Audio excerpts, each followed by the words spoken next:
Hey YouTube, here to show you how to mount the Larue Tactical 745-30 VFZ mount. It's a 10 MOA mount.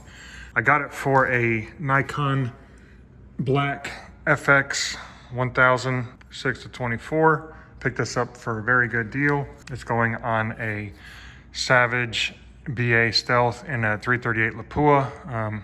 The scope itself doesn't really have as much elevation as I would like, but it's kind of just a place setting for the time being. So anyway, most of the time that people get these Larue mounts, they get the quick disconnect. However, I don't really use the quick disconnect. There wasn't really that much information on how these mounts actually work. So I decided to make a video on it.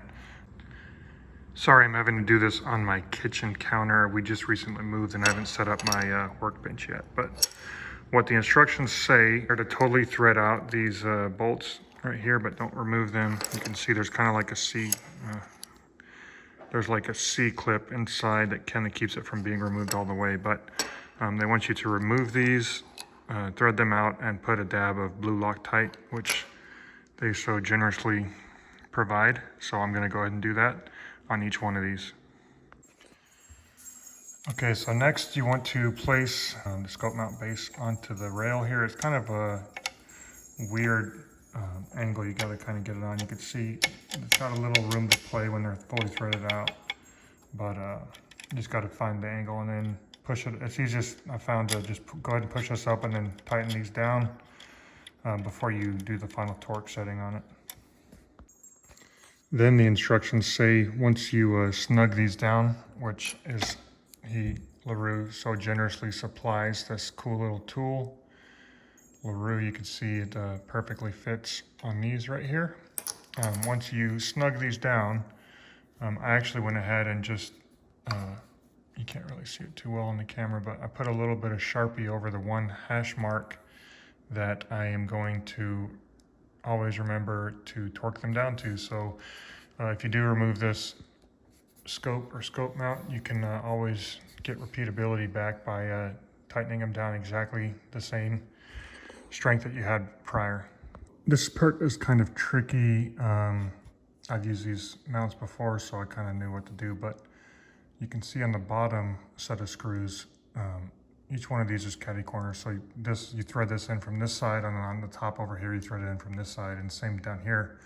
However, these have, the bottom ones have a post that kind of centers it on the actual base of the scope mount. So what I found is it's best to kind of place these two rings around the scope loosely. Don't tighten up anything yet, and then kind of set it over the Larue base right here, and then tighten in the bottom just enough to where it starts to thread in, and it will hold the optic. And then you can kind of do the same thing over here. You don't want to tighten anything down yet until you get all eight of the bolts started in. And then it says to go through and tighten all of the bottom bolts first, and it wants you to tighten them down to 30 inch-pounds. And for those of you who are wondering why I have this cheaper scope on this rifle, there was a sale on these whenever Nikon announced that they were no longer going to be manufacturing rifle optics, so I bought a few of them just to have on hand. The reason I went with a 10 MOA scope mount on top of a 20 MOA scope base is because this is only a 30 millimeter tube, and I would run out of adjustability in the scope before I would like. So there's actually a 2,000 yard range close to me that I frequent, and this scope really isn't up to the task for this cartridge 338 Lapua, at least on adjustability. So I decided to go ahead and just get this 10 MOA base so I can use nearly the full range of adjustability in the scope, and will still be able to zero at 100 yards, even though it's just barely, I'll still be able to do it. And basically I'm using the full turret adjustment to be able to reach out to 2,000 yards. The way that I like to mount my scopes, I have this little bubble level separately. I usually try to get it up in here on the rail somewhere. Luckily this one has it up here. Everyone has their own ways of doing it.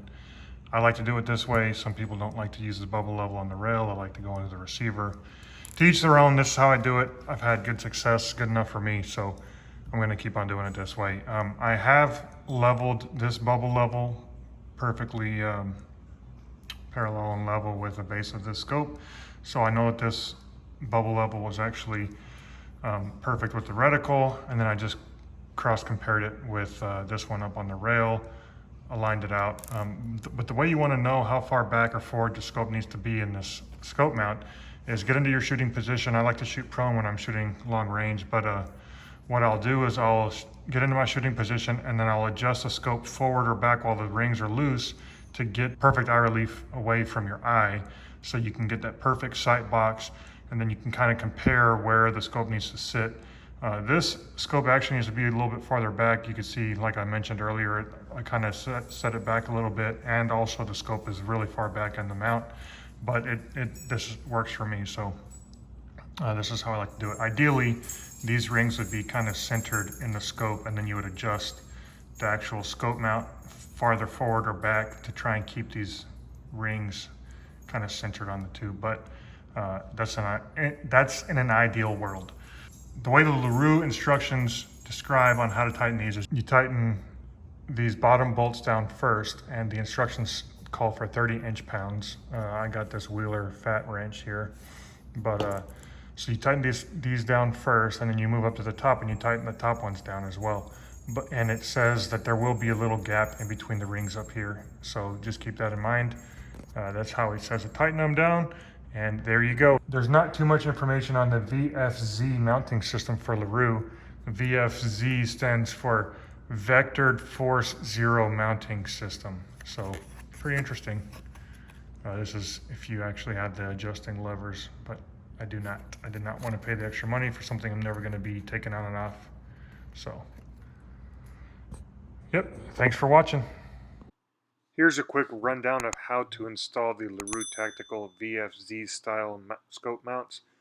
If you wanted to check out some more videos on me going over the Lapua or some of my other rifle optics or rifles that I have, check out the other videos on my channel. Until next time, see you later.